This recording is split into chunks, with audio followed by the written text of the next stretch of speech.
محدثة بدعة وكل بدعة ضلالة وكل ضلالة في النار.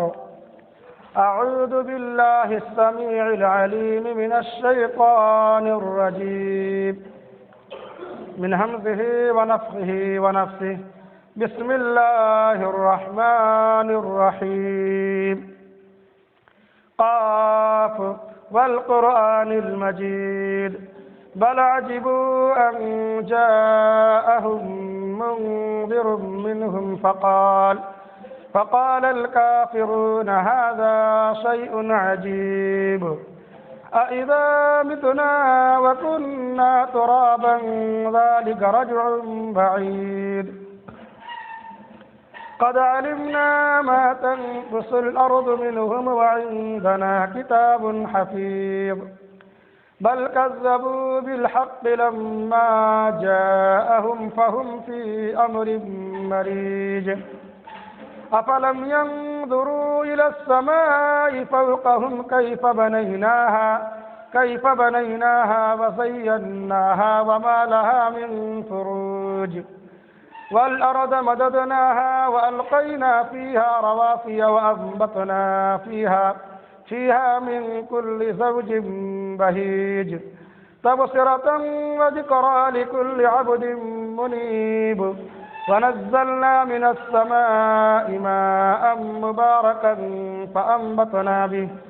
فأنبتنا به جنات وحب الحصيد والنخل باسقات لها طلع نضيد رزقا للعباد وأحيينا به بلدة ميتا كذلك الخروج كذبت قبلهم قوم نوح وأصحاب الرس وثمود وعاد وفرعون وإخوان لوط وأصحاب الأيكة وقوم تبع كل كذب الرسل فحق وعيد أفعينا بالخلق الأول بل هم في لبس من خلق جديد. بسم الله الرحمن الرحيم. إذا السماء انشقت وأذنت لربها وحقت وإذا الأرض مدت وألقت ما فيها وتخلت وأذنت لربها وحقت يا أيها الإنسان إنك كادح إلى ربك كدحا فملاقيه فأما من أوتي كتابه بيمينه فسوف يحاسب حسابا يسيرا وينقلب إلى أهله مسرورا وأما من أوتي كتابه وراء ظهره فسوف يدعو ثبورا ويصلى سعيرا إنه كان في أهله مسرورا إنه ظن أن لن يحور بلى إن ربه كان به بصيرا فلا أقسم بالشفق والليل وما وسق والقمر إذا اتسق لتركبن طبقا عن طبق فما لهم لا يؤمنون وإذا قرئ عليهم القرآن لا يسجدون بل الذين كفروا يكذبون والله أعلم بما يوعون فبشرهم بعذاب أليم إلا الذين آمنوا وعملوا الصالحات لهم أجر غير ممنون. رب اشرح لي صدري ويسر لي أمري واحلل عقدة من لساني يفقهوا قولي رب زدني علما اللهم رب زدنی علما۔ محترم سامعین کرام، سب سے پہلے اللہ رب العالمین کی تعریف، توصیف، کبریائی، بڑائی، حمد و ثنا لائق و زیبا ہے، جنہوں نے ہم اور آپ کو اس دنیا کے اندر پیدا کیا، بھیجا، عدم سے وجود میں لایا، اور تمام نبیوں پر اللہ رب العالمین کی درود و سلام نازل ہو، خصوصاً ہمارے آخری نبی جناب محمد رسول اللہ صلی اللہ علیہ وسلم پر۔ محترم سامعین کرام، 2 جمعوں سے مسلسل ہم لوگ سنتے چلے آ رہے ہیں قیامت کی چھوٹی نشانیاں۔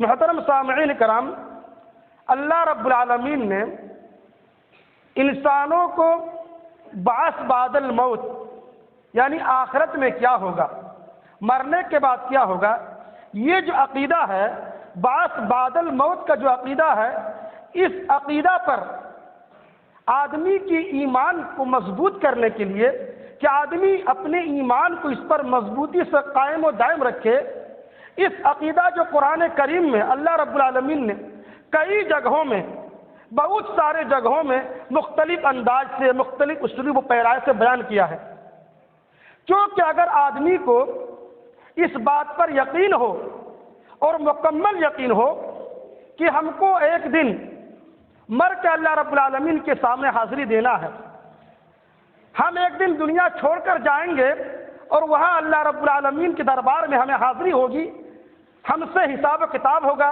سوال و جواب ہوگا، اس چیز پر آدمی کا ایمان جتنا مضبوط ہوگا، آدمی برائی سے، گناہ سے اتنا ہی دور ہوگا۔ آپ قرآن کریم کا ترجمہ پڑھیں گے، آپ کو معلوم ہوگا کہ اللہ رب العالمین نے جتنا زور بعث بعد الموت کے عقیدے پر دیا ہے، آخرت پر دیا ہے، اتنا زور اور اتنا بہترین انداز اسلوب سے کوئی اور احکام، کوئی اور چیز نہیں بتائی گئی ہے۔ وجہ یہی ہے آج ہم لوگوں کے ایمان میں ڈھیلائی، ہم لوگوں کی ایمان کی کمزوری صرف اسی بات کی ہے کہ کہیں نہ کہیں ہمارا ایمان بعث بعد الموت پر، آخرت پر اس طرح نہیں ہے جس طرح ہمارے صحابہ کرام کا ہوا کرتا تھا، ہمارے سلف کا ہوا کرتا تھا۔ اسی چیز کو دوسرے جملے میں، دوسرے الفاظ میں یہ کہا جائے، غیب پر ایمان، وہ چیزیں جو آدمی نہیں دیکھا ہے، اس چیز پر اگر آدمی کا ایمان اسی طرح ہو جائے جس طرح اللہ کا مطلوب ہے، جس طرح غیب پر اللہ رب العالمین ایمان ہم لوگوں کو رکھوانا چاہتا ہے، اس طرح اگر ایمان اگر ہم رکھ لیں تو کسی کے بتائے بغیر ہم خود بخود صحیح راہ پر گامزن ہو جائیں گے۔ آدمی کو اوپر میں کیا ہوگا، مرنے کے بعد کیا ہوگا، ہمیں پوچھ تاچھ ہوگی کہ نہیں ہوگی، اسی چیز میں کہیں نہ کہیں آدمی کی ایمان کمزور ہے، آدمی کی ایمان میں اور یقین میں وہ پختگی نہیں ہے۔ اسی چیز کو اللہ رب العالمین نے اس صورت میں بتایا ہے۔ اللہ رب العالمین اپنی بات کو شروع کرتا ہے، اذا السماء انشقت، جب آسمان پھٹ جائے گا۔ جب آسمان پھٹ جائے گا مطلب یہ ہے جب قیامت آ جائے گی، قیامت برپا ہو جائے گی۔ اذا السماء انشقت وأذنت لربها وحقت، اور وہ آسمان اپنے رب کے حکم پر کان لگائے گا اور یہی اس کے لائق ہے۔ یعنی آسمان کو اللہ رب العالمین پھٹنے کا جو حکم دے گا وہ اس حکم کی تعمیل کرے گا۔ اللہ رب العالمین جو ہی آسمان کو پھٹنے کا حکم دے گا وہ پھٹ جائے گا، کیونکہ یہی اس کے لائق ہے۔ ایک مخلوق کی جو پہچان ہے کہ وہ خالق کی اطاعت کرے، خالق کی باتوں کی اس کی بجاوری کرے، اس کی حکم کی بجاوری کرے، اس کی حکم کی عدولی نہ کرے۔ اب دیکھیں آسمان اللہ رب العالمین کے حکم سنتے ہی پھٹ جائے گا، لیکن ہم انسان ہیں کہ اللہ رب العالمین کی احکام، اللہ رب العالمین کے فرامین، اللہ رب العالمین کی بات ہمارے کان ٹکراتی ہے لیکن ہم ہلتے نہیں ہیں، ٹس ٹمس نہیں ہوتے۔ جب آسمان پھٹ جائے گا اور وہ اپنے رب کے حکم پر کان لگائے گا اور یہی اس کے لائق ہے۔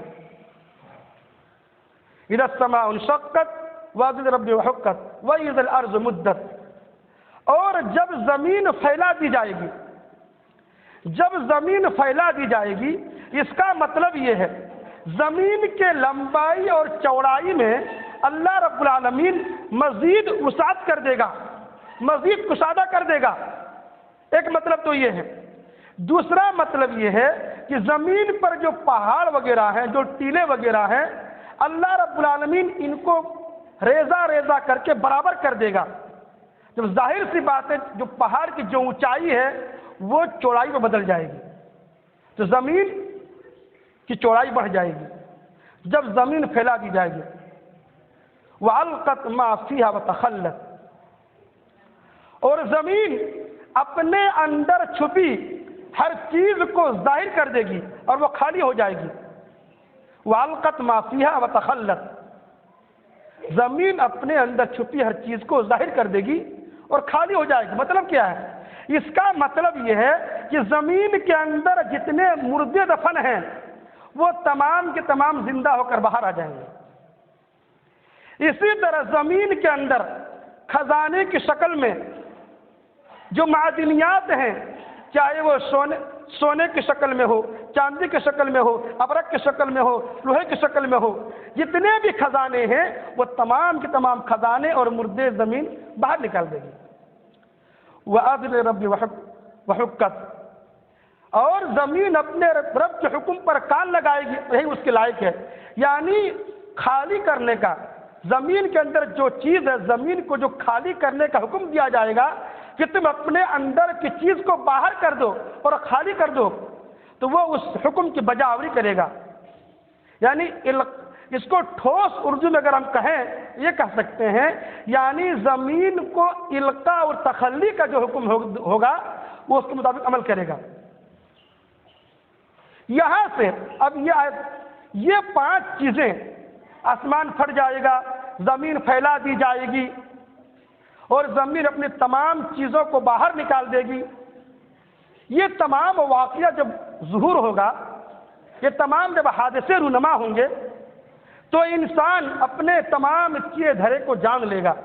اسی کو اللہ رب العالمین انسان کو جھنجھوڑ رہا، انسان کو متنبہ کر رہا ہے کہ یا ایھا الانسان انک کادح الی ربک کدحا فملاقیہ، اے انسان تیری ساری تگودو، تمہاری ساری محنت و کوشش تمہیں تمہارے رب کی طرف لے جا رہی ہے۔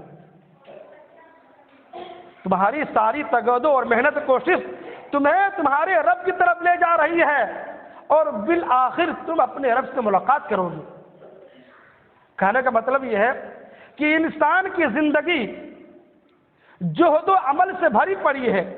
انسان کی جو زندگی ہے محنتوں اور کوششوں سے بھرا پڑا ہے۔ آدمی دنیا میں جب تک زندہ رہتا ہے دن اور رات کوئی نہ کوئی کام کرتا رہتا ہے، چاہے وہ کام اچھا ہو یا برا ہو، آدمی دنیا میں کوئی نہ کوئی کام کرتا رہتا ہے۔ وہی اللہ تعالیٰ فرما رہا ہے کہ تمہاری ساری تگودو اور محنت تمہیں تمہارے رب کی طرف لے جائے گی۔ جب تک آدمی زندہ رہتا ہے دنیا میں کوئی نہ کوئی کام کرتا رہتا ہے، چاہے وہ کام اچھا ہو یا برا، اور ساتھ ہی ساتھ یہ کہ انسان کی ہر سانس اسے موت کے قریب کرتی ہے۔ یہاں تک ایک دن ایسا آ جاتا ہے کہ انسان مر جاتا ہے۔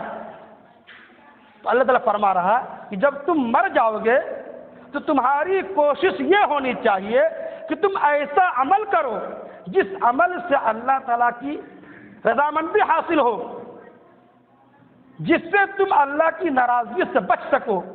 ایسا عمل کرو، کہیں ایسا نہ ہو کہ تم قیامت کو روز ہلاک ہو جاؤ۔ اللہ رب العالمین انسان کو جھنجھوڑ رہا ہے۔ اس کے بعد اللہ رب العالمین فرما رہا فَأَمَّا مَنْ أُوتِيَ كِتَابَهُ بِيَمِينِهِ فَسَوْفَ يُحَاسَبُ حِسَابًا يَسِيرًا۔ ایسے وقت میں کامیاب کون ہوگا کہ جس کے داہنے ہاتھ میں اس کا نام اعمال دیا جائے گا، جس کے داہنے ہاتھ میں اس کے نام اعمال دیا جائے گا، فَسَوْفَ يُحَاسَبُ حِسَابًا يَسِيرًا، تو اس کا حساب آسان ہوگا، یعنی اس سے آسانی کے ساتھ حساب و کتاب لیا جائے گا۔ آسان حساب کیا ہے؟ آسان حساب یہ ہے کہ مومن کے سامنے مومن کے نام اعمال کو پیش کر دیا جائے گا، پھر اس کی غلطیاں بھی اس کے سامنے لا کر رکھ دی جائیں گی، پھر اللہ رب العالمین اپنی رحم و کرم سے، اپنی رحمت سے، اپنے فضل و کرم سے مومن کی غلطیوں کو معاف فرما دے گا۔ حضرت عائشہ فرماتی ہیں کہ اللہ کے نبی کریم صلی اللہ علیہ وسلم نے فرمایا جس کا حساب لیا گیا وہ ہلاک ہو گیا، جس کا حساب لیا گیا وہ ہلاک ہو گیا۔ حضرت عائشہ فرماتی ہیں کہ میں نے کہا اللہ کے رسول اللہ مجھے آپ پر قربان کرے، کیا اللہ نے یہ نہیں کہا کہ جس کے داہنے ہاتھ میں نام اعمال دیا جائے گا ان کا حساب آسان ہوگا؟ حضرت عائشہ کا مطلب یہ ہے کہ مومن کا بھی حساب ہوگا لیکن وہ ہلاکت سے دوچار نہیں ہوگا۔ تو اللہ کے نبی نے اس کی وضاحت فرمائی کہ یہ تو ایک پیشی ہے، مومن اللہ رب العالمین کے سامنے ایک پیش ہوگا، یہ تو پیشی ہے، یعنی مومن کے ساتھ معاملہ حساب و کتاب کا نہیں ہوگا، صرف ایک سرسری سے پیشی ہوگی، صرف ایک سرسری سے پیشی ہوگی۔ اگر مناقشہ ہوا، پوچھ گچھ ہوئی تو مارا گیا۔ مومن پر اللہ رب العالمین نے خاص فضل و کرم ہوگا کہ ایک سرسری پیشی ہوگی، اس سے اتنا پوچھ تاچھ نہیں کیا جائے گا۔ اگر جس سے گہرائی میں آ کر کے چھوٹے چھوٹے چیزوں کو پوچھ تاچھ اگر ہو گئی تو وہ ہلاک ہو گیا۔ وہ اللہ کے نبی فرمایا فَأَمَّا مَنْ أُوتِيَ كِتَابَهُ بِيَمِينِهِ فَسَوْفَ يُحَاسَبُ حِسَابًا يَسِيرًا وَيَنْقَلِبُ إِلَىٰ أَهْلِهِ مَسْرُورًا۔ جب حساب کتاب ہو جائے گا تو مومن اپنے اہل و عیال کی طرف خوشی خوشی لوٹے گا، اپنے اہل و عیال کی طرف لوٹے گا۔ کیا مطلب ہے اس کا؟ مطلب یہ ہے اس کے گھر والوں میں سے، اس کے خاندان والوں میں سے جو جنتی ہوں گے ان کی طرف مومن چلا جائے گا۔ وَيَنْقَلِبُ إِلَىٰ أَهْلِهِ مَسْرُورًا۔ دوسرا مطلب یہ ہے یا جنتیوں کو جو حور عین ملیں گی، وہاں پہ جو حور عین ملیں گی، یا جنتیوں کی خدمت جو بچے ہوں گے ان کی طرف وہ لوٹ جائیں گے۔ وَأَمَّا مَنْ أُوتِيَ كِتَابَهُ وَرَاءَ ظَهْرِهِ، اور جس کا نام اعمال اس کے پیٹھ پیچھے سے دیا جائے گا۔ نام اعمال دینے کے تین طریقے ہیں، ایک دائنے ہاتھ میں، ایک بائیں ہاتھ میں، ایک پیٹھ پیچھے سے۔ اللہ تعالیٰ فرما رہا وَأَمَّا مَنْ أُوتِيَ كِتَابَهُ وَرَاءَ ظَهْرِهِ، اور جس کا نام اعمال اس کے پیٹھ پیچھے سے دیا جائے گا، فَسَوْفَ يَدْعُو ثُبُورًا، تو موت کو پکارے گا، وہ چیخے گا، چلائے گا کہ ہائے میں برباد ہو گیا، میں لٹ گیا، میں ہلاک ہو گیا۔ وَيَصْلَىٰ سَعِيرًا، اور اس کو بھڑکتی ہوئی جہنم میں ڈال دے گا۔ وَيَنْقَلِبُ إِلَىٰ أَهْلِهِ مَسْرُورًا وَيَصْلَىٰ سَعِيرًا إِنَّهُ ظَنَّ أَن لَّن يَحُورَ، اس لیے کہ یہ آدمی بعث بعد الموت پر یقین نہیں رکھتا تھا۔ یہ جو جہنم میں جا رہا ہے اس لیے کہ یہ اپنے دنیا میں اپنے گھر والوں کے ساتھ، اپنے اہل و عیال کے ساتھ مگن تھا، اپنی خواہشات کی پیروی کرتا تھا، اور بعث بعد الموت کے جو عقیدہ ہے، آخرت پر جو عقیدہ، اس پر اس کو یقین نہیں تھا۔ یہی وجہ ہے کہ وہ دنیا میں مگن تھا اور وہ وابلہ کرے گا خوشی۔ ان تمام آیتوں میں اللہ رب العالمین قیامت کی ہولناکی اور اس کی شدت ناکی اور خطرناکی کو بیان کیا ہے۔ اللہ کے نبی کریم صلی اللہ علیہ وسلم کی حدیث ہے، جس آدمی کو یہ پسند ہو کہ وہ قیامت کو اسی طرح دیکھنا چاہے جس طرح آنکھوں سے دیکھا جاتا ہے، تو اسے چاہیے کہ اذا الشمس کوورت، اذا السماء انفطرت، اذا السماء انشقت کا مطالعہ کرے، توجہ سے پڑھے، غور سے پڑھے۔ جب وہ اس کو پڑھے گا، ان تمام صورتوں کا ترجمہ کو، اس کی تفسیر کو پڑھے گا، جسے معلوم ہو جائے گا کہ قیامت کیسے برپا ہوگی۔ قیامت کی چھوٹی نشانیوں کے تعلق سے کچھ نشانیاں ہم اور آپ سن چکے تھے۔ جو نشانی نہیں سنے تھے ان میں سے ایک نشانی ہے بیت المقدس فتح ہو جائے گا۔ قرب قیامت بیت المقدس فتح ہو جائے گا، جس کو ہم اور آپ کہتے ہیں بیت المقدس، جو فلسطین میں ہے۔ اللہ کے نبی کریم صلی اللہ علیہ وسلم کی حدیث سے اللہ کے نبی نے فرمایا اعدد ستا بین یدی الساعة موتی ثم فتح بیت المقدس، قیامت سے پہلے 6 علامتوں کو، 6 نشانیوں کو شمار کر لو۔ ان میں سے ایک نشانی یہ ہے ثم موتی، میری موت، یعنی میرا نبی بن کر آنا اور چلے جانا، قیامت کی چھوٹی نشانی میں سے ایک نشانی ہے۔ دوسری کیا ہے؟ ثم فتح بیت المقدس، بیت المقدس فتح ہوگا، مسلمان اس کو جیت لیں گے۔ بیت المقدس کہاں ہے؟ بیت المقدس فلسطین کا ایک شہر ہے اور وہاں کے دارالحکومت ہے۔ بیت المقدس یہودیوں، عیسائیوں اور مسلمانوں، ان تینوں قوموں کے نزدیک پاکیزہ اور مقدس ہے۔ اور بیت المقدس یعنی فلسطین میں حضرت سلیمان علیہ السلام کا ایک تعمیر کردہ معبد ہے جو بنی اسرائیل کے جتنے بھی انبیاء ان تمام کا قبلہ ہے۔ بیت المقدس کی فتح کی پیشین گوئی حضرت عمر رضی اللہ عنہ کے دور خلافت پوری ہوئی۔ اللہ کے نبی کریم صلی اللہ علیہ وسلم جو پیشین گوئی تھی کہ بیت المقدس فتح ہو جائے گا، تو یہ پیشین گوئی حضرت عمر فاروق رضی اللہ تعالیٰ عنہ کے دور خلافت میں پوری ہو گئی، یعنی 18 ہجری میں مسلمانوں نے بیت المقدس کو فتح کر لیا اور اسے یہود و نصارہ سے آزاد کرا لیا۔ لیکن پھر بعد میں 1099 عیسوی میں دوبارہ عیسائیوں نے اس پر قبضہ کر لیا۔ اس کے بعد 1187 عیسوی میں سلطان صلاح الدین ایوبی نے دوبارہ اس پر قبضہ کر لیا، یعنی اسے جیت لیا۔ اس وقت فی الحال ابھی پھر سے یہ قبضے میں آ گیا یہودیوں کے، عیسائیوں کے۔ اسی طرح قیامت کی چھوٹی نشانیوں میں سے ایک نشانی یہ ہے کہ طاعون کی وبا پھیلے گی، طاعون کی بیماری پھیلے گی۔ اللہ کے نبی کریم صلی اللہ علیہ وسلم کی حدیث ہے، حدیث کا حضرت عوف بن مالک ہے کہ اللہ کریم نے فرمایا اعدد ستا بین یدی الساعة موتی ثم فتح بیت المقدس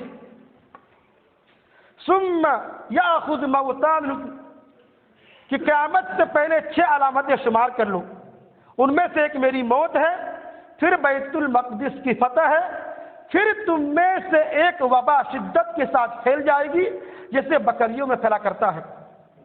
ثم یاخذ موتان فیکم کقیاس الغنم، پھر تمہارے درمیان ایک وبا شدت کے ساتھ، سختی کے ساتھ پھیل جائے گی جیسے بکریوں میں پھیلا کرتا ہے۔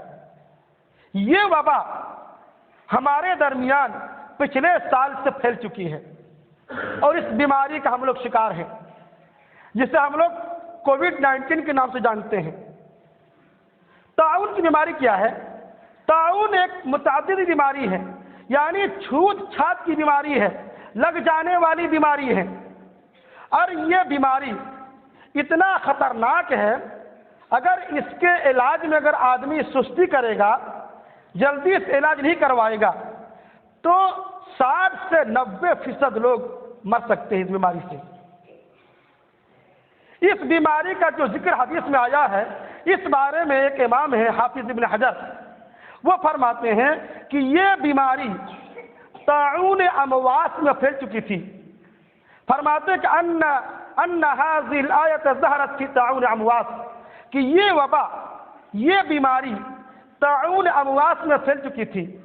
طاعون امواس 18 ہجری میں پھیلی تھی، جس میں بہت سارے صحابہ کرام موت کے گھاٹ اتر گئے تھے، صحابہ کرام مر گئے تھے۔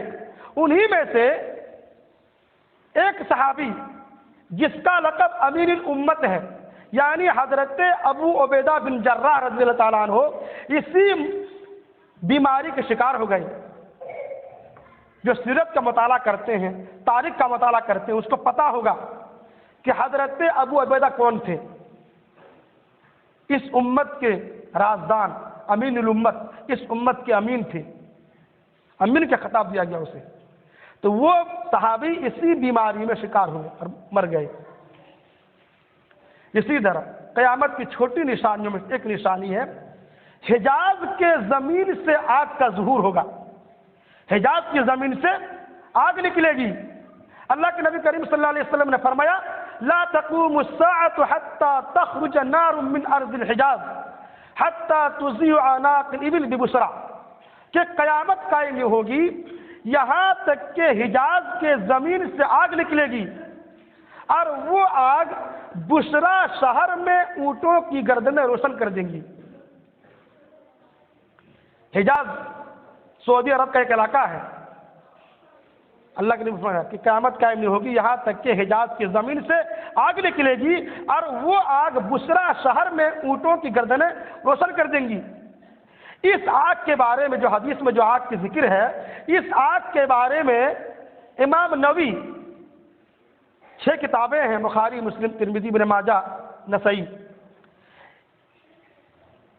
مسلم شریف کی جو گائیڈ جو لکھے ہیں، اس کی شرح کیے ہیں، وہ فرماتے ہیں امام مسلم یہ کتاب ہے، اس کتاب کی جو شرح کی ہے اس کا نام ہے امام نووی۔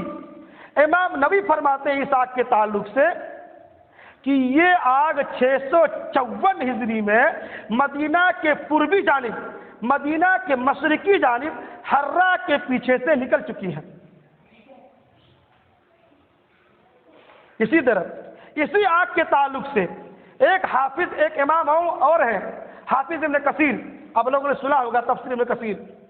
تفسیر ابن کثیر کے جو لیکھک ہیں حافظ ابن کثیر، وہ فرماتے ہیں اس آگ کے تعلق سے اپنے استاد شہاب الدین ابو شامہ کے حوالے سے کہ یہ آگ 5 جمادی الاخرہ 654 ہجری بروز جمعہ کو مدینہ کے ایک وادی میں آگ روشن ہوئی تھی، جس آگ میں لوگ رات سفر کر لیتے تھے، اور یہ آگ مسلسل 1 مہینہ تک روشن رہی تھی۔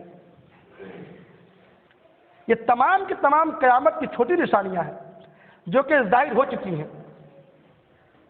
اسی طرح قیامت کی چھوٹی نشانیوں میں سے ایک نشانی یہ ہے فتنوں کا ظہور ہوگا، فتنے ظاہر ہوں گے۔ فتنے کا معنی آزمائش، مصیبت نہیں ہوتا ہے۔ اللہ کے نبی کریم صلی اللہ علیہ وسلم کے صحابی حضرت ابو ہریرہ فرماتے ہیں کہ اللہ کے نبی نے فرمایا بادروا بالاعمال فتنا كقطع الليل المظلم يصبح الرجل مؤمنا ويمسي كافرا ويمسي مؤمنا ويصبح كافرا يبيع دينه بعرض من الدنيا، کہ اللہ کے نبی نے فرمایا ان فتنوں کے آنے سے پہلے جلدی جلدی اعمال صالحہ کر لو جن میں اندھیری رات کے مانند، اندھیری رات کی طرح فتنے نازل ہوں گے۔ ایسے وقت میں کوئی آدمی صبح کو مومن ہوگا جو شام کو کافر ہو جائے گا، اور شام کو مومن ہوگا جو صبح کافر ہو جائے گا۔ مطلب یہ ہے کہ لوگ اپنے دین، اپنے ایمان کو دنیا کے معمولی سامان کے بدلے بیچ دیں گے۔ یبیع دینہ بعرض من الدنیا، کہ لوگ اپنے ایمان کو دنیا کے معمولی سامان کے بدلے بیچ دیں گے۔ اس بات کا اگر آپ کو منہ بولتا ثبوت چاہیے تو آپ علاقے کا، سماج و معاشرے کا، بازار و ہاٹ کا جائزہ لے لیں۔ آپ تھوڑی تھوڑی سامان کو بیچنے کے لیے آدمی جھوٹی قسم کھا لیتا ہے، وعدہ خلافی عام ہے، جھوٹ کا چلن عام ہے، کتنی ساری بیماریاں ہیں، کمزوریاں ہیں کہ آدمی اپنے ایمان کو بیچ دیتا ہے، اپنے دین دھرم کا سودا کر دیتا ہے دنیا کے معمولی فائدے کے لیے، حقیر فائدے کے لیے۔ ایسا عام ہے کہ نہیں ایسا ہو رہا کہ نہیں ہو رہا کہ لوگ اپنے دین کو دنیا کے سامان کے بدلے بیچ دے گا۔ اسی طرح ایک صحابی حضرت اسامہ ہے، وہ فرماتے ہیں اشرف النبی صلی اللہ علیہ وسلم علی اتم من طعام المدینہ فقال هل ترون ما ارى قالوا لا قال فإني لأرى الفتن تقع خلال بيوتكم كوقع القطر۔ فرماتے ہیں کہ اللہ کے نبی مدینہ کے محلات میں سے ایک محل پہ چڑھے، مدینہ کے ٹیلوں میں سے ٹیلے پہ چڑھے، اور فرمایا صحابہ کرام سے فقال هل ترون ما ارى، کیا تم لوگ وہ چیز دیکھ رہے ہو جو میں دیکھ رہا ہوں؟ صحابہ کرام نے کہا نہیں۔ اللہ کے نبی نے فرمایا میں تمہارے گھروں میں بارش کے قطروں کی طرح فتنوں کو نازل ہوتے دیکھ رہا ہوں۔ اللہ کے نبی نے تشبیہ دی، تشبیہ، بارش کے قطرے جیسے نازل ہوتے ہیں ویسے تمہارے گھروں میں فتنے نازل ہو رہے ہیں۔ اللہ کے نبی نے کیوں کہا بارش کے قطرے کی طرح؟ جیسے بارش کی بوند، بارش کا قطرہ، ایک قطرے کے بعد ایک قطرہ، ایک قطرے کے بعد ایک قطرہ، ایک قطرے، جس طرح اس میں تواتر ہوتا ہے، اس میں تسلسل ہوتا ہے، اسی طرح آدمی ایک فتنے سے ابھرے گا نہیں، ایک فتنہ آ جائے گا۔ ایک فتنے سے آدمی سنبھلے گا نہیں، ایک فتنہ آ جائے گا۔ فتنہ کے معنی آزمائش۔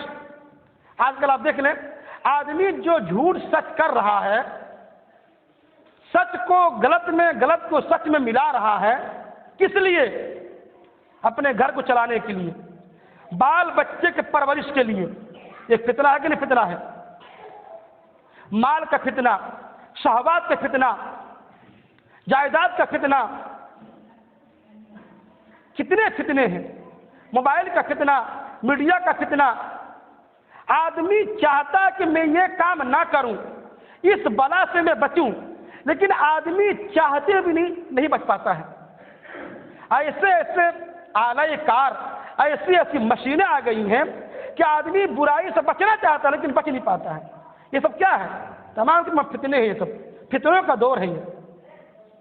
اسی طرح حضرت ابو ہریرہ فرماتے ہیں کہ اللہ نے فرمایا یتقارب الزمان وینقص العمل ویلقى الشح وتظہر الفتن، زمانہ قریب ہو جائے گا، یتقارب الزمان، زمانہ قریب ہو جائے گا، وینقص العمل، اور عمل بھی کم ہو جائے گا۔ ہو رہا کہ نہیں ہو رہا؟ زمانہ بھی قریب ہو رہا، آدمی اتنا کام کرتا ہے، اتنا مشغول رہتا ہے، پھر بھی کہتا ہے کام ہوا نہیں، کام ادھورا رہ گیا۔ زمانہ قریب ہو رہا کہ نہیں ہو رہا؟ وینقص العمل، لوگ نیک کام میں رغبت نہیں لے رہے ہیں، نیک کام سے دور ہیں۔ اتنے بیانات، اتنی تقاریر، اتنے اچھے سے اچھے انداز آدمی گھول کو پیا دیا جائے، پھر بھی آدمی تمس نہیں ہوتا۔ وینقص العمل، عمل کم ہو جائے گا۔ آپ لوگ دیکھ رہے ہیں، اس کا منہ بولتا ہے کہ ثبوت چاہیے، تو سماج و معاشرے کا مشاہدہ کر لیں، جائزہ لے لیں، کتنے مسلمان کے، مسلم قوم کے جو نوجوان ہیں دور ہے مسجد سے، اور وتظہر الفتن، فتنے ظاہر ہوں گے۔ ہو رہا کہ نہیں؟ فتنے ظاہر ہوں گے۔ اس کسی نے مسجد نبوی کے ایک امام ہیں عبد المحسن الہٰ، کسی نے اس سے سوال کیا، شیخ کہ حدیث میں جو ذکر ہے کہ اندھیری رات کے مانند فتنے نازل ہوں گے، اور ایسے وقت میں آدمی صبح کو مومن ہوگا، شام کو کافر ہو جائے گا، اور شام کو مومن ہوگا، صبح کو کافر ہو جائے گا، کیا جس دور سے ہم گزر رہے ہیں کیا یہ وہی دور ہے؟ تو شیخ نے کہا اس بات کا صحیح علم اللہ کے پاس ہے، لیکن یہ بات حقیقت ہے کہ اس زمانے میں بہت سارے فتنے ظاہر ہو چکے ہیں، اور یہ بات تو سب کو معلوم ہے کہ لوگ اپنے دین سے منہ موڑ چکے ہیں۔ بہت سارے لوگ اپنے آپ کو مسلمان کہلواتے ہیں لیکن دینی احکام سے دور ہیں۔ یہی وجہ ہے کہ آج مسلمانوں کے مقدر میں ذلت رسوائی بھر گئی ہے۔ اور اللہ کریم نے فرمایا تھا کہ میرا رزق میرے نیزے کے علی کے نیچے ہے، جو کوئی بھی میرے حکم کی مخالفت کرے گا ذلت رسوائی اس کا مقدر بن جائے گی۔ اللہ اور اس کے رسول کے حکم کی مخالفت ہم لوگ کر رہے ہیں، جانے انجانے کر رہے ہیں، ذلت رسوائی ہمارا مقدر بن چکا ہے۔ ذلت رسوائی ہم پر کیوں آئی، مصیبتیں ہم پر کیوں آئیں، ہم وجہ نہیں دیکھتے ہیں، ریزن نہیں دیکھتے ہیں، صرف ہم دل بلاتے ہیں ہمارے پر یہ مصیبت کیوں آ گئی، ہم پر یہ کیوں ہو گیا۔ ارے یہ کیوں ہو گیا، وجہ دیکھو، اپنے آپ کو جھانکو، اپنے عمل کا جائزہ لو، اپنا محاسبہ کرو کہ ہمارے اندر کہاں کمی ہے، کہاں گڑبڑی ہے، کہاں پہ کھوٹ ہے، ہمارا معاملہ کیسا ہے، ہمارا لین دین کیسا ہے، ہمارا رہن سہن کیسا ہے، ہم کیسے زندگی گزارتے ہیں۔ ان تمام چیز کو دیکھو، پرکھو، صحابہ کرام کو زندگی پڑھو، پھر اپنے دیکھو کہ وہ کیسے تھے، ہم کیسے ہیں۔ باتیں بہت ساری ہیں، آخر میں دعا کے واری رہا ہم تمام مسلمانوں کو اپنی ایمانی حالت کو بہتر بنانے کی توفیق عطا فرمائی، آمین۔ وآخر دعوانا الحمدللہ رب العالمین۔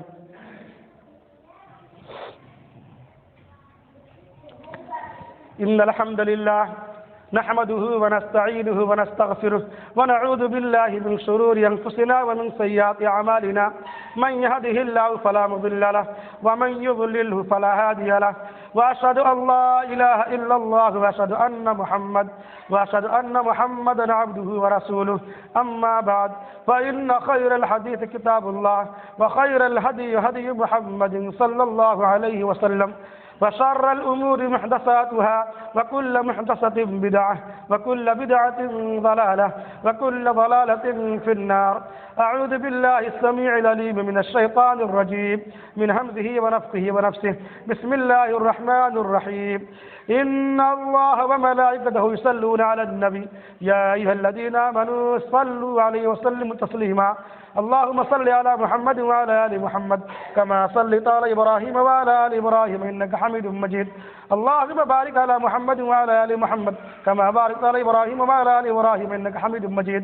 عباد الله رحمكم الله، الله إن الله يأمر بالعدل والإحسان وإيتاء ذي القربى وينهى عن الفحشاء والمنكر والبغي يعظكم لعلكم تذكرون اذكروا الله يذكركم وادعوه يستجب لكم ولذكر الله تعالى أولى وجل أكبر والله يعلم ما تصنعون.